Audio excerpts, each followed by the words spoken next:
Kembali lagi dengan Fasmopi. Bagaimana kabar pencari loker sejati? Saya doakan semoga cepat menemukan pekerjaan yang sesuai dengan keinginan kalian. Akan tetapi jangan seperti di film kali ini, menceritakan tentang sebuah perusahaan ternama yang tiba-tiba menjebak karyawannya untuk saling serang. Dan setiap 30 menit sekali harus ada yang tewas. Bahkan teman akrab pun jadi sasaran untuk menyelamatkan diri sendiri. Lah kok gitu bang? Tenang, saya akan jelasin sekarang. Tapi sebelum itu, klik dulu tombol subscribe demi kenyamanan kita semua.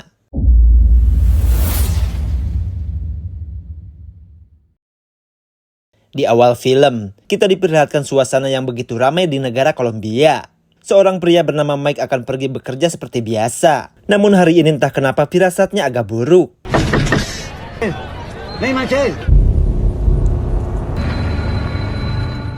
Scene berlanjut ke sebuah perusahaan bernama Belco Industri. Saat para pegawainya mau masuk kerja, entah kenapa hari ini pemeriksaannya jadi lebih ketat. Ini aneh dan tak seperti biasanya. Namun ada juga pegawai yang malah disuruh pulang. Saat ditanya apa yang terjadi, petugas yang tak ia kenal ini malah bersikap dingin.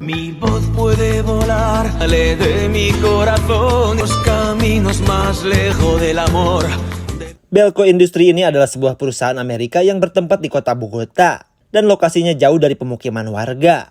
Perusahaan ini bergerak di bidang penyaluran tenaga kerja Amerika untuk ditempatkan di luar negeri. Dan di tempat ini juga Mike bekerja.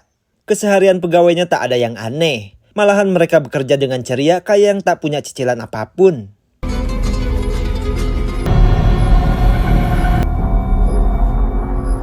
Namanya adalah Dani. Akhirnya, setelah lumutan nyari loker kemana-mana, ia pun bisa bekerja juga. Di sini, Dani mendapatkan banyak sekali fasilitas kantor yang bisa ia pakai. Lalu HRD ini memastikan, apakah kepala Dani sudah ditanami chip pelacak oleh dokter mereka. Rupanya, semua pegawai yang berasal dari luar Kolombia wajib ditanami chip. Soalnya, ini adalah prosedur keselamatan untuk pekerja asing. Berhubung tingkat kriminal di kota ini sangatlah tinggi.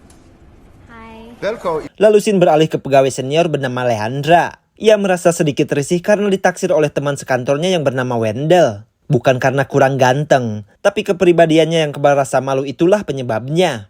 Lalu Mike mendatangi ruangan Leandra dan memberikannya hadiah. Rupanya, mereka berdua adalah sepasang kekasih. Dan itu pasti membuat Wendell sakit tapi tak berdarah. Hey, what? I'm married too young. It's yours. PowerPoint files from this document. Okay, 2 hours. Sebagai pegawai baru, Dani pun mulai berkenal dengan para seniornya yang bernama Roberto dan Leota. Dari bahasa tubuh keduanya, bisa dipastikan mereka akan jadi sahabat baik bagi Dani. Lalu di sisi lain, Mike heran kenapa semua pegawai asli Kolombia malah absen semua. Lalu teman baiknya bernama Terry ini mengatakan, mereka semua disuruh pulang oleh para penjaga. Looks like fun.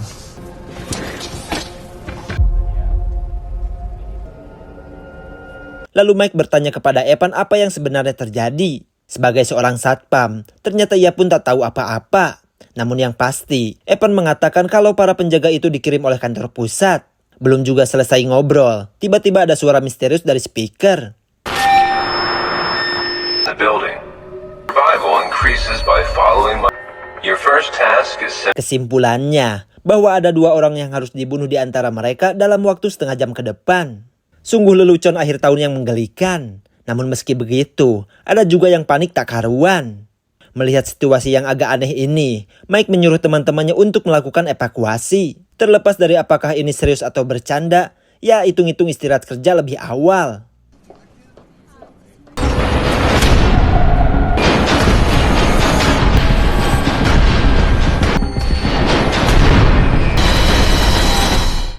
Para pegawai yang sebagian besar menganggapnya lelucon, kini mereka mulai panik dan ketakutan. Dan sudah dapat diduga, Evan sebagai satpam lah yang menjadi sasaran amarah. Tapi itu tak berguna, karena ia juga tak tahu apa-apa. Lalu muncul 2 orang teknisi bernama Melty dan Lonnie. Mereka akan mencoba mengelas logam tersebut, siapa tahu itu akan berhasil. Hey, listen up everybody, okay? I'm aware that this is a very... Barry adalah seorang direktur operasional yang juga merupakan mantan pasukan khusus. Ia meminta semua orang untuk tidak panik soalnya ini adalah bangunan pemerintah. Jadi masuk akal kalau tiba-tiba dinding logam muncul dan menutupi seluruh bangunan. Barry juga menambahkan kalau mungkin saja fitur pelindung bangunan aktif secara tak sengaja dan ia berjanji akan mencari tahu jalan keluarnya. And I'll circle back to you as soon as I can. Melty dan Lonnie mulai mengelas dengan api yang paling panas. Akan tetapi, mereka yakin kalau ini bukan logam biasa. Feel it.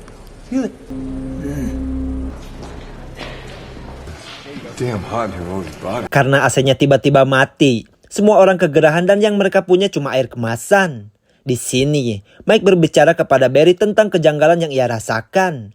Mulai dari hilangnya sinyal HP hingga suara misterius yang menyuruh mereka untuk membunuh. Dan puncaknya, saat ia melihat para penjaga malah masuk bangunan tua di sebelah. Ia yakin kalau ini ada unsur kesengajaan. Dan dari bangunan tua itulah semua diatur. Akan tetapi, Barry percaya kalau suara tersebut cuma ulah orang iseng. Dan mereka terjebak karena pure kesalahan teknis. Lalu Barry pun menyuruh Mike untuk tetap santuy saja. Lalu di sisi lain, beberapa orang pergi ke atap dan mencoba meminta pertolongan pada penjaga di luar. Akan tetapi, orang itu malah asik nyeruput jas jus dan terlihat bodoh amat kepada mereka. Di sana muncul pria bernama Marty dan temannya dari bagian kafetaria. Kalau ini semua mungkin cuma tes dari perusahaan. Dan tak perlu sampai heboh kayak pengecut begitu. No, dude.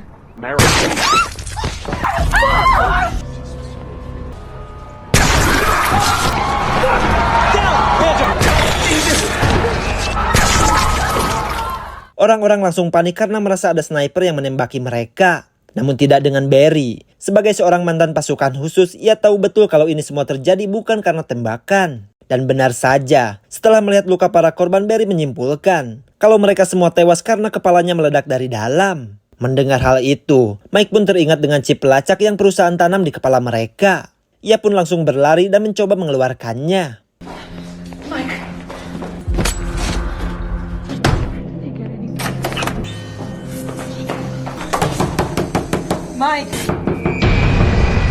Michael Belch, insta cease and desist. 8, 2. Setelah kejadian barusan, ternyata memang benar kalau chip itulah biang keroknya.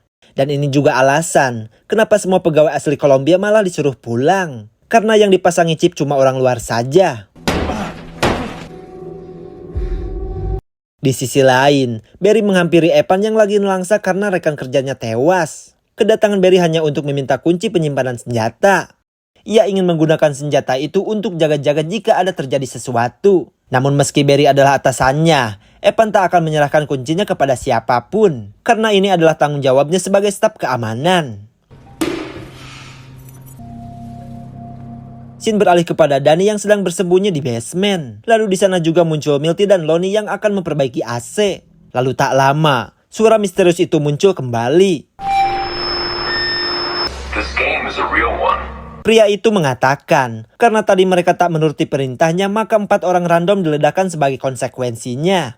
Sekarang, ia ingin para pegawai untuk saling membunuh, sampai ada 30 korban dalam waktu 2 jam. Mendengar hal itu, tentu saja orang-orang mulai ketakutan dan terjadilah kericuhan.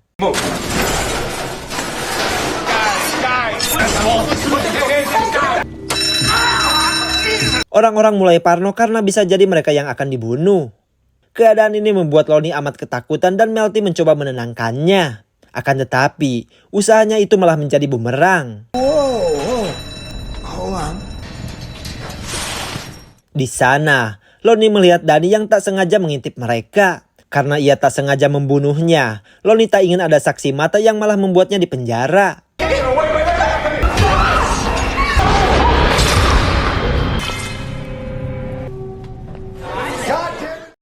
Lalu kembali ke atas. Mereka sedang diskusi panas tentang apa yang harus dilakukan. Karena jika tidak membunuh 30 orang, psikopat gelo itu pasti akan memberikan hukuman seperti sebelumnya. Yaitu dengan membunuh 2 kali lipat secara random.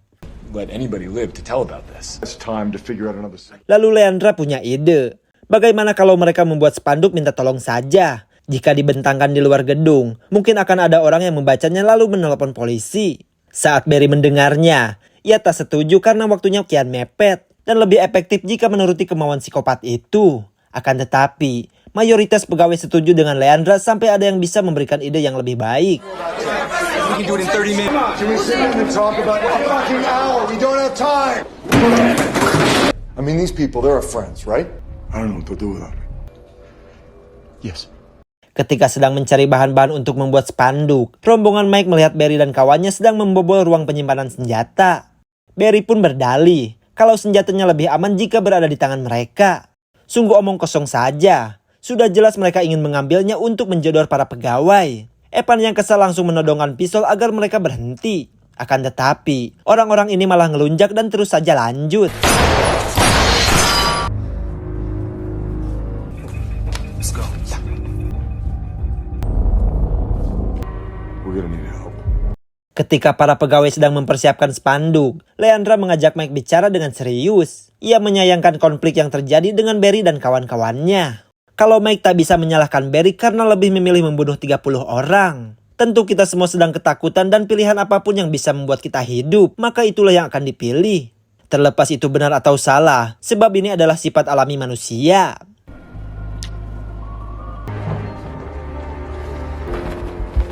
Yeah?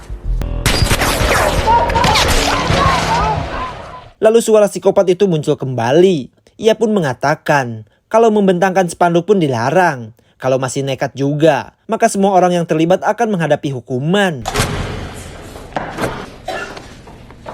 Kemudian Mike terlihat putus asa. Padahal, ia cuma mau menolong orang dan kini entah apa lagi yang harus ia lakukan.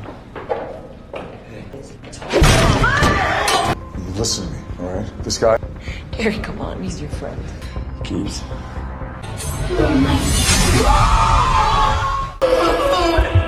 I said, come on! Setelah mengambil kunci dari Evan, Barry menyuruh kawan-kawannya untuk mengumpulkan semua pegawainya di lobi. Ia akan melakukan seleksi alami dengan menyelamatkan nyawa yang lebih banyak. Everybody stay where you are.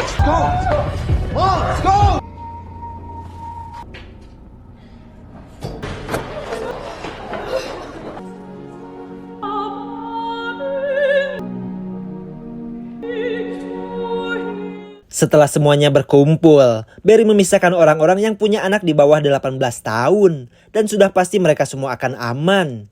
Lalu kelompok kedua adalah mereka yang diprioritaskan untuk dibunuh, yaitu orang-orang dengan usia di atas 60 tahun. Akan tetapi, karena jumlahnya masih belum cukup, Barry memutuskan menambahnya dengan orang-orang random. Tentu saja, Mike termasuk ke dalamnya.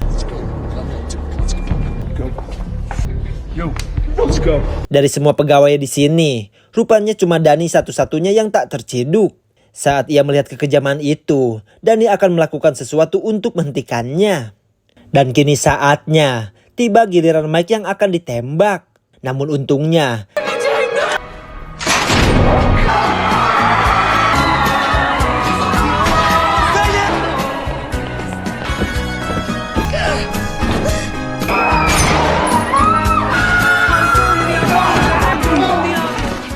karena waktu yang diberikan psikopat tinggal 2 menit lagi, Barry dan kawan-kawan harus segera membunuh mereka dengan cepat. Dan saat ini, mereka hanya perlu membunuh 1 orang lagi hingga genap 30 orang. Terlihat Leandra memasuki ruangan yang disusul oleh Terry yang akan membunuhnya. Whoever's there, show yourself. In the next 120 seconds. Just do what others told me to do. Ini adalah kesempatan Leandra untuk menggenapi jumlah korban. Akan tetapi, meski waktunya tinggal beberapa detik lagi, ia tak tega untuk mengambil nyawa yang bukan haknya. We're sorry to inform you that there...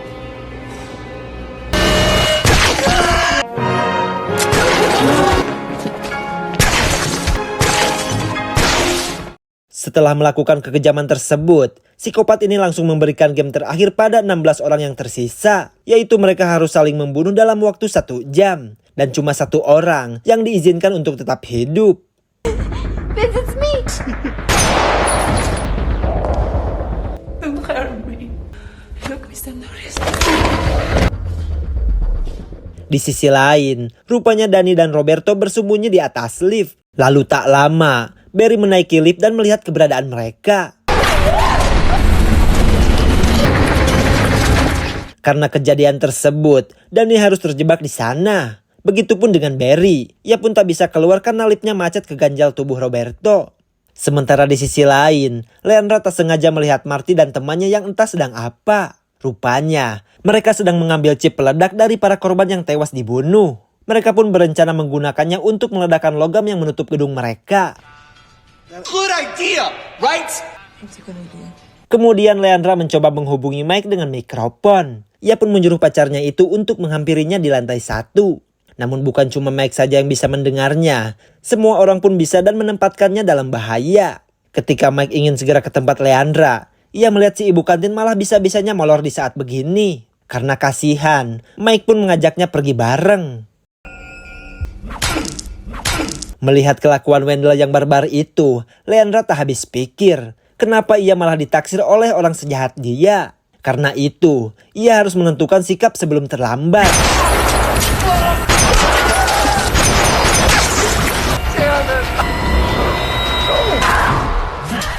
Di sisi lain, Barry berhasil membuka paksa pintunya dengan besi yang ia copot dari lift. Begitupun dengan Dani. Setelah lama berayun kayak keras sakti, ia pun berhasil naik ke atas lift. Singkat cerita, Mike dan Leandra sudah bertemu. Lalu Leandra memperlihatkan chip peledak yang langsung diamankan oleh Mike. Lalu tiba-tiba,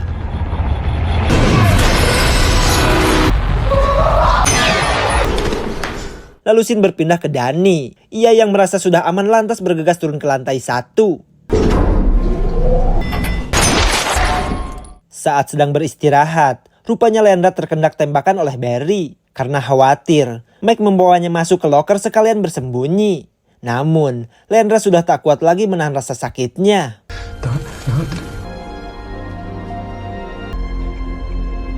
Melihat Barry di hadapannya, Mike terlihat begitu marah. Ia akan balas dendam karena sudah membunuh pacar tersayangnya.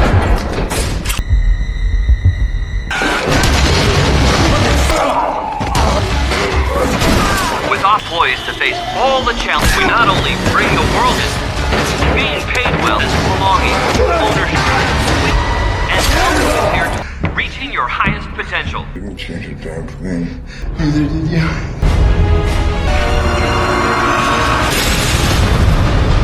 Congratulations, Mr. Melch. Akhirnya, Mike dibawa ke bangunan tua yang memang ia sudah curigai. Ternyata benar saja. Di sana terdapat monitor yang mengakses CCTV tempatnya bekerja. Lalu muncullah pria di balik suara speaker alias sang psikopat gelo. Why? No questions? Saat Mike melihat banyak tuas dengan nama para pegawai Belko, ia yakin kalau benda itulah yang membuat kepala teman-temannya meledak. Lalu pria ini mengatakan kalau mereka adalah bagian dari organisasi internasional yang mempelajari apa jadinya jika manusia keluar dari perilaku normalnya. Karena itu, mereka mendirikan Belko Industri dan menjadikan pegawainya sebagai bahan eksperimen. Mereka pun ingin melihatnya. Apa jadinya jika para manusia saling membunuh? Science is method. And we'll let you be on your way, yes? Lalu psikopat ingin bertanya satu hal dulu sebelum melepaskan Mike, yaitu bagaimana perasaannya saat ini. Mike pun mengatakan kalau mereka seharusnya khawatir akan meledak. Soalnya, ia sudah meletakkan chip peledak kedua penjaga dan psikopat di depannya ini.